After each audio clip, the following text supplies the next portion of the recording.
Bobby came to live with us when he turned 18. Bobby is my husband's younger brother. He was accepted into a local college, and instead of staying in the dorms, he saved money by living with us. I didn't mind. He was always a sweet child. My husband and I, Dennis, married 4 years ago. I am now 28. He is 30. We met when I went to work in his family business. I was 23 years old. We got married at 24 years old. Bobby worked there too. So I've known Bobby for 5 years.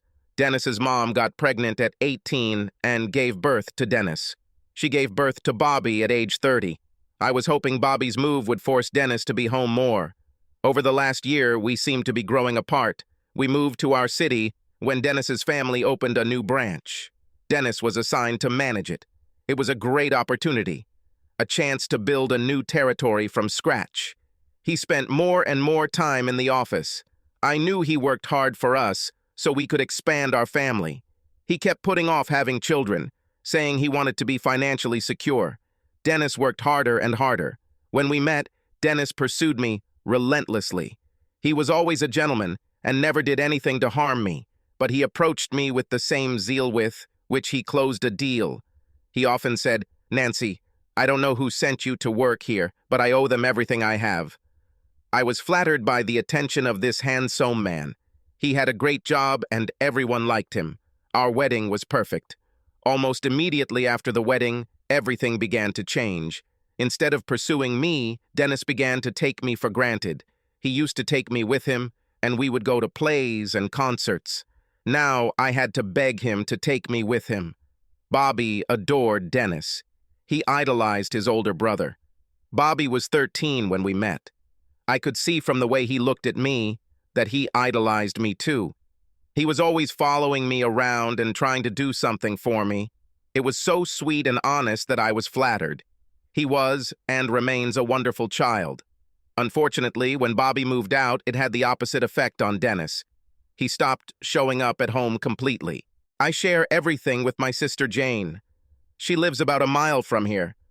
We see each other often. I told her that I want my husband and I don't understand what's going on. Why isn't he around all the time? Janie assures me that Dennis loves me and that he is working hard to provide for me and our future children. I want to believe it. In Dennis's absence, Bobby became my main human contact. We spend a lot of time together. Bobby idolizes me, always helps around the house. When I get home, his dinner is already ready. When I leave for work, his coffee is already ready, and he is always ready to give a compliment. We spend a lot of time together, talking, watching TV, and hanging out. He is my main confidant. We even discussed how much I miss Dennis. He is full of compassion and often consoles me by telling me how beautiful I am and how he thinks Dennis is missing out by not seeing me often. When I get up in the morning, Dennis is usually already gone. I look at myself in the mirror. At 5'6" and 105 pounds, I am slim and attractive. I wonder why Dennis doesn't always find me attractive. I go get my coffee, and Bobby has already made it. He's always there for a compliment. I don't think I realized how much I needed them. I never thought about it. But I looked at my outfits, and instead of wondering if Dennis would like it, I started wondering if Bobby would like it. I don't think it's sudden. This happened gradually. I think communication makes you feel closer. I began to look forward to my dinners with Bobby. I stopped asking Dennis often about dinners and outings. Sometimes when Dennis was home, it almost felt like an intrusion. I think this is where the part I'm not proud comes in. Looking back, I know I should have made some decisions, but I didn't really understand what was going on. One day I came home early. Bobby was lying by the pool. He didn't hear me come in. He was lying by the pool in his surf shorts, sunbathing. Somehow I looked at him in a new way. He looked like a taller, lanky version of Dennis. Broad shoulders, thin waist, muscular arms. I thought how handsome he was, and wondered why he didn't go on dates. I decided to join him by the pool and went to my room to put on my swimsuit. I have some. I chose the skimpiest string bikini. There was nothing indecent about it. It can be worn to any beach, but shows a lot of skin. I grabbed a towel and headed towards the pool. "Wow, you look great," he said when he saw me. I couldn't help myself, and turned around so he could see the entire suite. Do you like it? Definitely. I don't think I've ever seen anyone look better in a bikini. Come on. Your school must be full of cute little teenage girls who look better in bikinis. Maybe, but I compare every girl I know to you, and so far not one has stood up to comparison. Wow, that was nice. I felt a shiver run down my spine. He used me as a standard for other women. How cool it was. I laughed and said, "Well, I think you'll find her." And I went to jump into the pool. I may have swayed my hips a little more as I did so. I felt like he was watching me. I jumped into the pool and swam a few laps. "And you?" He jumped up and dived into the water. He swam up to me, grabbed my legs, and dragged me deeper. We wrestled a bit in the water, splashing and pushing each other. At some point, he grabbed me, lifted me over his head, and was about to throw me. I felt his hand very keenly. My bikini bottom rode up a little, and he placed a strong hand on my ass as he lifted me up. I enjoyed this feeling. When he left me, I was sad that I no longer had his hand on my butt. I swam up, wrapped my legs around his waist, and tried to dunk him. When he pushed me, I slid further down his body. Suddenly, I realized that my legs were wrapped around his ass, and I pressed myself closer to him. Mixed feelings of guilt and excitement filled me. It had been a long time since Dennis and I had sex. I liked this feeling. The last time Dennis and I had sex, I felt no emotion, no lovemaking. He just had sex with me. I felt empty. While these thoughts were running through my head, I let go of Bobby and swam away. Feelings of guilt and excitement overwhelmed me. Little by little, good things happen. I got out and went to the shower. In the shower, I let the hot water cascade over me. As soon as this happened, my thoughts turned to Bobby. I could imagine his body, feel his hand on my ass. There was a vague thought about somehow making love. This time, it definitely applied to Bobby. I got dressed for dinner.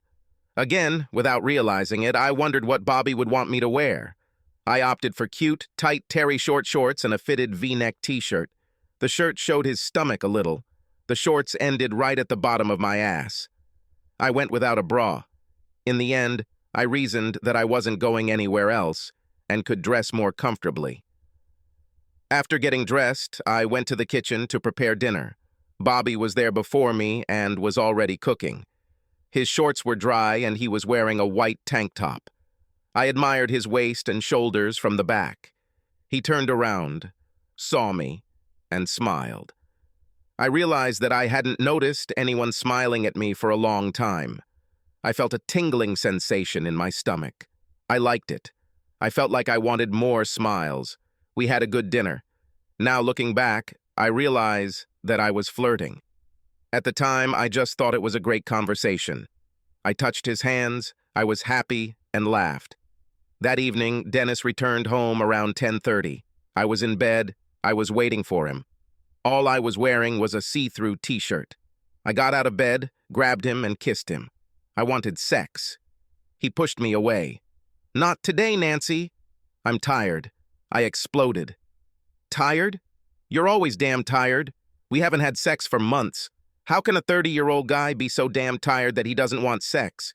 He told me to calm down, like, "Bobby can hear me." "So what?" I shouted. "You don't want your brother to know that you don't satisfy me? You're never home." He probably already knows this. Dennis left. I don't know where he went. I sat on the bed and cried until I fell asleep. The next morning, I woke up with a headache and went to get coffee. I didn't realize that I was still wearing only my see-through t-shirt. I just went to the kitchen.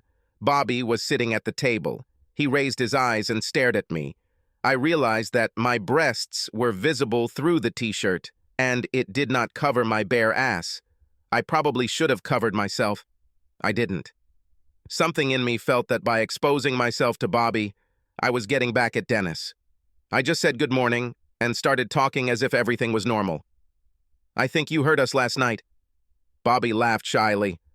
It was pretty hard not to hear. "I'm really sorry. I do not know what to do." I started crying. Bobby stood up and came over to comfort me, even though he was confused by my nakedness. Finally, I leaned against his chest and cried. He put his arm around my shoulders. Eventually, he left for school. I received a message from Dennis. "I'm sorry about last night. You're right. I need to be home more often. I have a lot to do this month, but once it's all over, I promise I'll be home more often." "Thank you," I replied. Then I called my sister Janie. I told her the whole story of the quarrel. She was very sympathetic to me. She told me that she sees how hard it is. She also reminded me that Dennis is trying to get the business going and is doing it for our future. I hung up feeling better. Everything is back to normal. Well, almost normal. The only big change was that I was no longer shy around Bobby. I often left my bedroom door open while I got dressed. If I was wearing particularly nice underwear, I might drink coffee in it. After work, I would just put on an oversized t-shirt and nothing else. Sometimes when Bobby and I went to watch TV, I would wear a sexy nightie or other lingerie. I wore a light translucent robe over it to pretend that I was behaving decently, but it often fell open. Dennis probably assumed that all my underwear was for him. This was not the case. This was so Bobby could see me. For his part, Bobby felt comfortable enough with me showing off to compliment me. Sometimes he asked me to take off my robe so that he could see my outfit. He once told me that I had a great ass. I lifted my t-shirt, showed him my ass, and asked if he really thought that way. And then it happened. One day I went shopping. In the store, I saw a small gift that I knew Janie would like. I bought it and decided to go to her house and deliver it. When I got there, I was surprised to see Dennis's car. I got out of the car and headed towards the door. Usually I went right in. That day I stood. I was afraid of what I would see. I opened the door. Voices were heard in the corridor. I walked towards them. These were the sounds of sex. I didn't want to look, but I knew I had to. I wasn't prepared for what I saw. I quickly came to my senses, took out my phone and started shooting video. After a couple of minutes, I stopped and crept back to my car. I sat there, not breathing. I was angry. I was humiliated. I was crushed. A million emotions. The strongest thing was anger. Well, anger and doubt. The closer I got to the house, the angrier I became. I wanted revenge. He had sex with my sister while I was home, begging him to have sex with me. Why? What did she have? I was a good lover. Isn't it? I never said no. I wanted what he wanted. I tried to be his mistress. Why Janie? And Janie? How could she do this to me? How could she listen to me being heartbroken and still sleep with my husband? What kind of person is she if she does this? I parked the car and slammed the door. I rushed home and slammed the door again. Bobby was there. One look at me and he knew something was wrong. He stood up and approached me. I don't know what came over me. I grabbed him by the shirt, pulled him towards me and kissed him. He pulled away and asked, "What's going on? What's happening?" "What's happening is that I'm going to enjoy you to the fullest." He seemed to start protesting. Then he stopped. When I tried to kiss him, he kissed me. I don't blame Bobby. He is 18 years old. I am 28 years old. The woman he's been dreaming about for 5 years just told him she's going to have sex with him. Where was he supposed to go? I pushed him onto the sofa. Having done this, I unzipped my skirt and stepped out of it, leaving it lying on the floor. I kissed him again, pushed him harder onto the sofa, and knelt down in front of him. He watched me closely. Our eyes met. "I was wondering what you would think, Dennis, if you saw me now. But who cares what that bastard thinks?" I took Bobby's hand and led him to the bedroom. I wanted to take him in my bed, in Dennis's bed. To hell with Dennis, I thought. He screwed up. I could be the best thing in his life. I focused on getting the most out of Bobby. I loved feeling his body. I rolled off him and plopped down next to him. We lay there, breathing heavily. I turned to him and kissed him. "Thank you, Bobby. It was wonderful." Bobby started asking me something. "Not now. I need to get myself in order." I sent him to his room. I took my phone and watched the video again. "You're a bastard," I thought. I sent the video to Dennis with the message, "Don't come home." My phone rang almost immediately.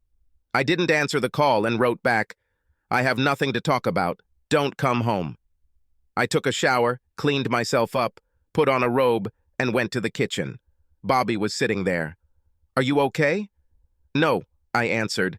I handed him my phone with this video. Bobby said, "Oh my God, I am so sorry."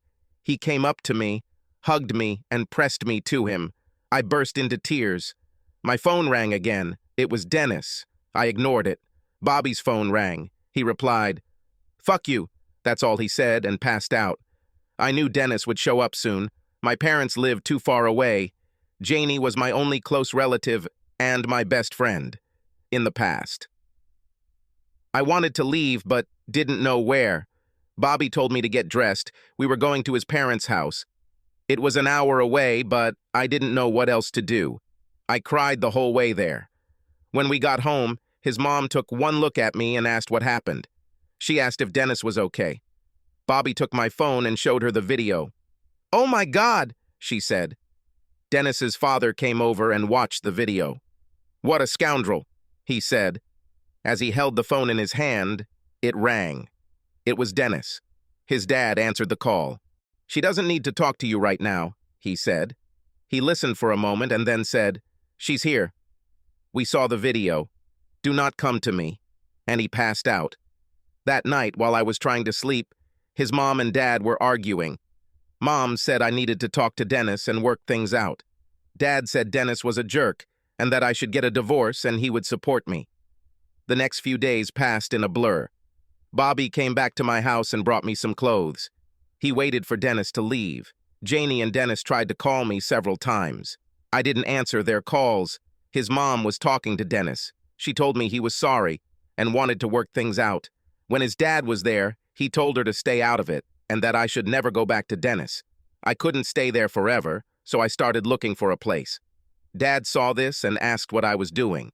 He reminded me that the house belonged to the company, which meant that the house belonged to him. Although he was legally required to notify Dennis in order to get him out, he thought he could convince him.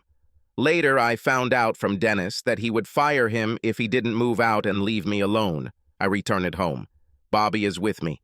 Bobby never tried anything sexual. He was a real gentleman. He, as always, supported me. I filed for divorce.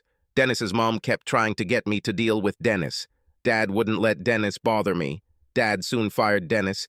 He said he was disgusted and didn't want Dennis around his clients. Mom was angry with her husband for not supporting her efforts to reconcile. My parents called and said that Janie complained to them that I wasn't talking to her. I sent them a video. My father took my side. Mom started an argument saying, "We are a family."